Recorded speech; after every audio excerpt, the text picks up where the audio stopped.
Konsep Kepemimpinan dan Analisis Keuangan PT Mayora Indah Tbk. Struktur PT Mayora Indah Tbk, di mana kedudukan tertinggi terdapat pada RUPS, Rapat Umum Pemegang Saham. RUPS kemudian membentuk suatu dewan komisaris, di mana komisaris utamanya yaitu Jogi Hendra Atmaja, dengan dibantu jajaran komisaris lainnya yaitu Herman Lesmana, Gunawan Atmaja, Ramli Setiawan, dan Suryanto Gunawan. Dewan komisaris juga dibantu oleh komite audit yaitu Suryanto Gunawan, Leni Halim, dan Yuyun Susanti. Dewan komisaris juga membawahi dewan direksi, di mana direktur utamanya yaitu Andre Sukendra Atmaja dengan dibantu jajaran direksi lainnya yaitu Hendarta Atmaja sebagai direktur supply chain, Wardana Atmaja sebagai direktur operasional, Hendrik Polisar sebagai direktur keuangan, dan Muljono Nurlimo sebagai direktur pemasaran. Dewan direksi juga dibantu oleh sekretaris perusahaan yaitu Hermawan Lesmana, Andi Laurus, dan Juni Gunawan. Dewan direksi juga dibantu oleh unit audit internal yaitu Hendra Kurniawan. Dewan direksi juga membawahi 7 divisi, di mana divisi purchasing yaitu Andreas Ewahono, divisi teknologi informasi yaitu Rudi Handoyo Kosasi, divisi pemasaran yaitu Vino Moninja, divisi keuangan dan akunting yaitu Roman Sotanjaya, divisi HRD dan personalia yaitu Heri Susanto, divisi legal yaitu Juli Susanto, dan divisi manufaktur yaitu Nurdin Lesmana.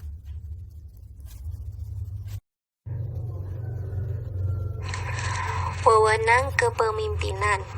Yang pertama, RUPS berwenang mengangkat dan memberhentikan anggota Dewan Komisaris dan Direksi, mengevaluasi kinerja Dewan Komisaris dan Direksi, menyetujui perubahan anggaran dasar, dan menyetujui laporan tahunan perseroan. Yang kedua, Dewan Komisaris bertanggung jawab untuk melakukan pengawasan dan memberikan saran kepada direksi atas pengelolaan perusahaan. Yang ketiga, Komite Audit berwenang memastikan bahwa sistem pengendalian internal telah berjalan dengan efektif dan dapat mengurangi kesempatan terjadinya penyimpangan dalam pengelolaan kegiatan usaha perseroan. Yang keempat, Dewan Direksi bertanggung jawab penuh atas pengurusan perseroan untuk kepentingan perseroan. Yang kelima, Sekretaris Perusahaan berwenang menjembatani komunikasi antara pihak internal perusahaan dengan pihak eksternal seperti masyarakat, investor, dan lain sebagainya. Yang keenam, Unit Audit Internal. Yang pertama, merencanakan dan menyusun rencana audit tahunan dan meminta pengesahan dari Direktur Utama. Yang kedua, menguji dan mengevaluasi pelaksanaan pengendalian intern dan sistem manajemen risiko sesuai dengan kebijakan perseroan. Yang ketujuh, purchasing, mengurus pembayaran barang atau jasa yang dipesan sebelumnya. Yang kedelapan, teknologi informasi berwenang melaksanakan penyiapan perumusan dan pelaksanaan kebijakan teknis layanan infrastruktur dasar, data center, dan TIK. Yang kesembilan, pemasaran berwenang melakukan kebijakan promosi, kebijakan penjualan dan kontrak penjualan, kebijakan harga, kebijakan pemasakan, dan kebijakan hubungan pelangganan. Yang ke-10, keuangan dan akunting berwenang menangani urusan biaya dan HPP dan persediaan, menangani urusan penjualan, piutang dan hutang, menangani urusan verifikasi bendahara dan bank, menangani urusan pajak dan asuransi, menangani urusan yang berhubungan dengan optimasi aset dan portofolio investasi. Yang ke-11, HRD dan personalia. HRD bertugas memberikan kompensasi dan proteksi pada pegawai. Personalia bertanggung jawab terhadap employee database, payroll dan pembayaran benefit lainnya seperti pinjaman karyawan, absensi, pencatatan cuti tahunan, dan filing dokumen.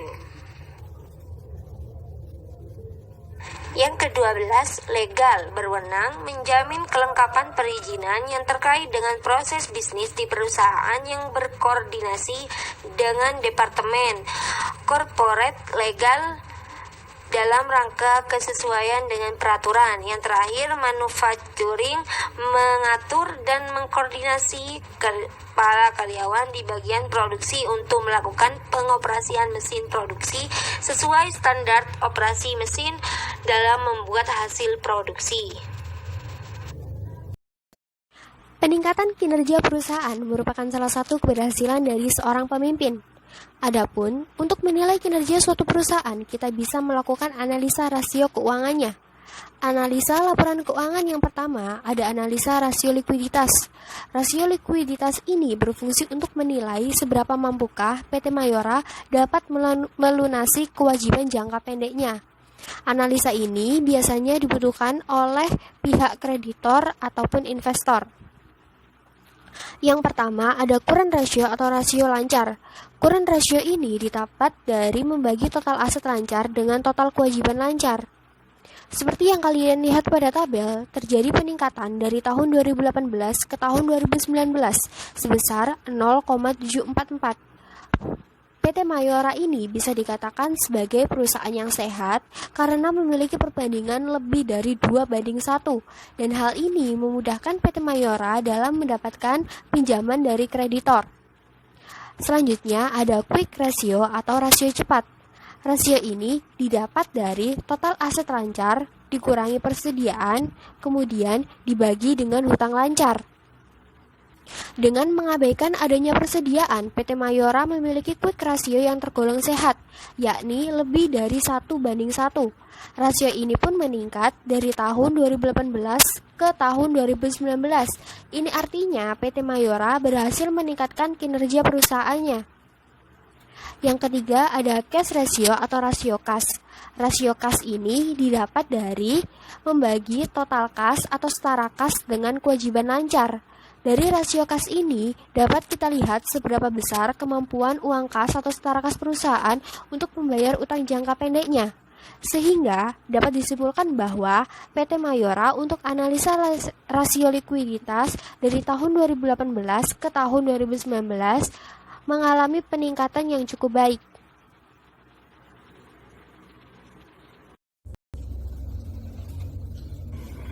Rasio solvabilitas merupakan rasio yang digunakan untuk menilai kemampuan dari suatu perusahaan dalam membayar semua hutangnya atau liabilitasnya dengan aset atau ekuitas yang dimiliki. Dengan kata lain, rasio tersebut dipakai untuk mengukur sejauh mana aset perusahaan dibiayai dari kewajiban. Rasio solvabilitas mengukur kemampuan perusahaan untuk memenuhi kewajiban jangka panjangnya. Rasio solvabilitas membandingkan beban utang perusahaan secara keseluruhan terhadap aset atau ekuitas yang dimiliki.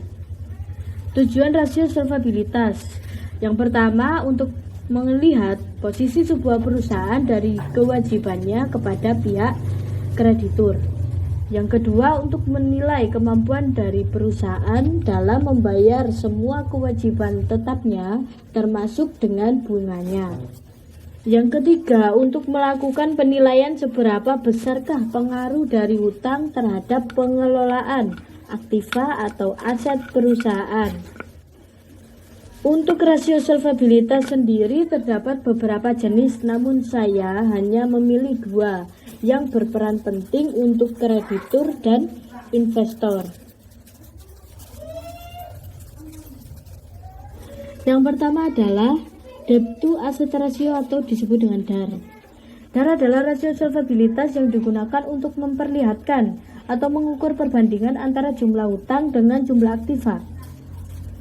Artinya, seberapa besar aktiva perusahaan yang dibiayai oleh hutang dan seberapa besar hutang perusahaan yang mempengaruhi terhadap pengelolaan dari aktiva perusahaan. Dari hasil pengukuran, jika rasionya menunjukkan nilai yang tinggi, artinya pendanaan dengan hutang semakin banyak, maka akan semakin sulit perusahaan untuk mendapatkan tambahan pinjaman. Jika nilai dari perhitungan menunjukkan 100% atau 1 kali, artinya jumlah aktiva sama dengan jumlah hutang. Dengan demikian, perusahaan tidak mempunyai kelebihan aktiva atas hutang yang dimilikinya. Perusahaan harus mengusahakan supaya nilai dari DAR kurang dari 100 atau 1 kali. Dengan kata lain, semakin kecil nilainya, semakin baik kondisi perusahaannya. Untuk rumus DAR sendiri yaitu total liabilitas per total aktiva dikali 100%, atau bisa juga dengan total liabilitas per total aktiva. Dari hasil data debt to asset ratio milik PT Mayora, dapat disimpulkan bahwa rasio utang ini menunjukkan sejauh mana utang yang bisa ditutupi oleh aktiva. Terlihat dari data rasio DAR tersebut bahwa dari tahun 2018 sampai tahun 2019 terjadi penurunan rasio DAR sebesar 0,0344. Hal ini menunjukkan bahwa semakin kecil rasio yang dihasilkan, maka semakin aman transaksi keuangan. Hal ini menjadi poin penting juga bagi para kreditur dalam mempertimbangkan untuk memberikan pinjaman dana kepada PT Mayora. Yang pertimbangan itu dapat dilihat dari hasil laporan keuangan PT Mayora yang masih bisa menutupi liabilitasnya dengan aset yang dimiliki. Kemudian, terdapat juga poin penting bagi para investor dalam mengambil keputusan yang menarik untuk berinvestasi di PT Mayora dengan melihat rasio DAR yang dihasilkan.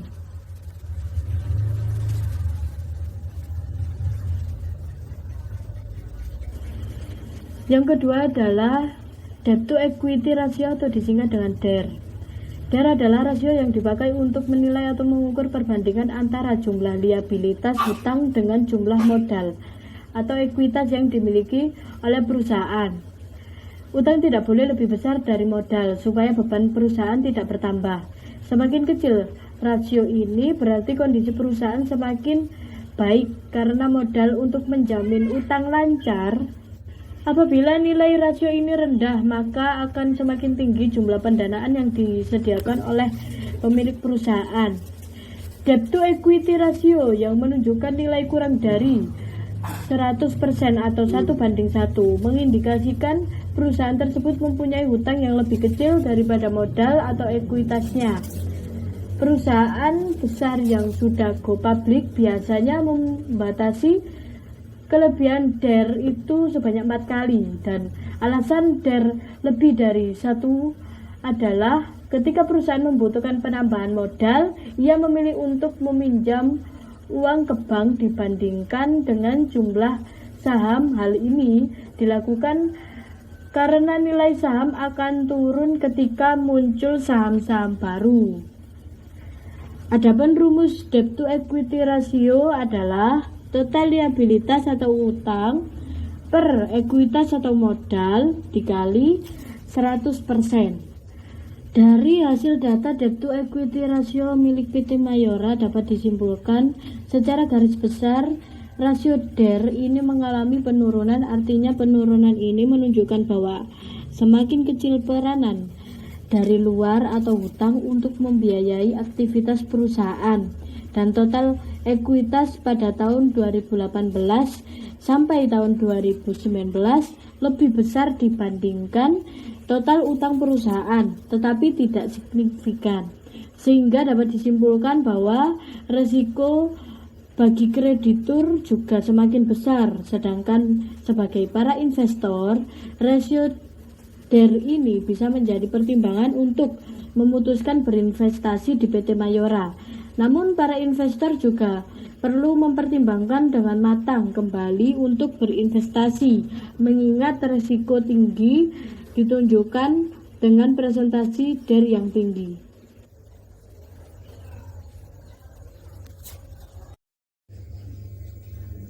Rasio profitabilitas. Rasio profitabilitas adalah rasio untuk menilai kemampuan perusahaan dalam mencari keuntungan. Rasio ini juga memberikan ukuran tingkat efektivitas manajemen suatu perusahaan. Tujuan dari rasio profitabilitas. Yang pertama, untuk mengukur atau menghitung laba yang diperoleh perusahaan dalam satu periode tertentu. Yang kedua, untuk menilai posisi laba perusahaan tahun sebelumnya dengan tahun sekarang. Yang ketiga, untuk menilai perkembangan laba dari waktu ke waktu. Yang keempat, untuk menilai besarnya laba bersih sesudah pajak dengan modal sendiri. Dan yang kelima, untuk mengukur produktivitas dari seluruh dana perusahaan yang digunakan baik modal sendiri. Laporan rasio profitabilitas PT Mayora Tbk. Profit margin on sales untuk margin laba kotor. Di dalam kolom ini pendapatannya dari laba bersih dibagi dengan penjualan. Jika rata-rata industri untuk profit margin adalah 30%, maka pada tahun 2018 margin laba perusahaan kurang dari karena hanya sebesar 27% saja. Sedangkan tahun 2019 margin perusahaan dalam keadaan baik karena di atas rata-rata, yaitu 32 derajat.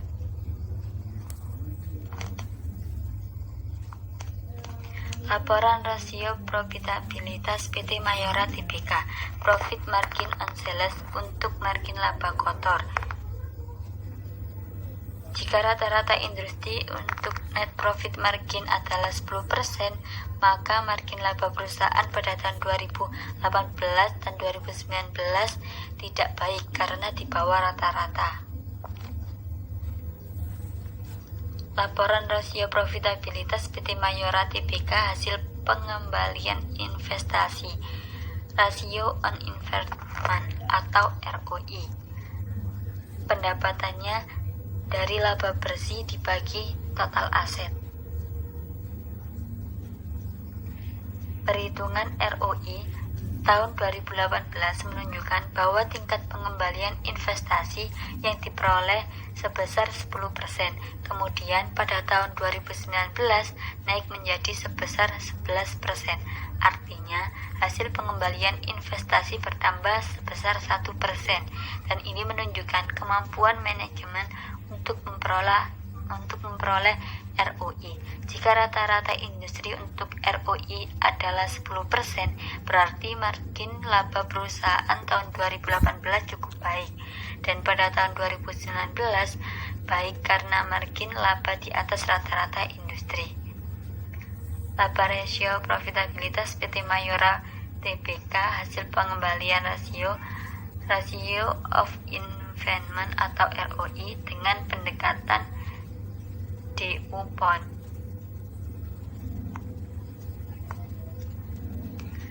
Hasil pengembalian ekuitas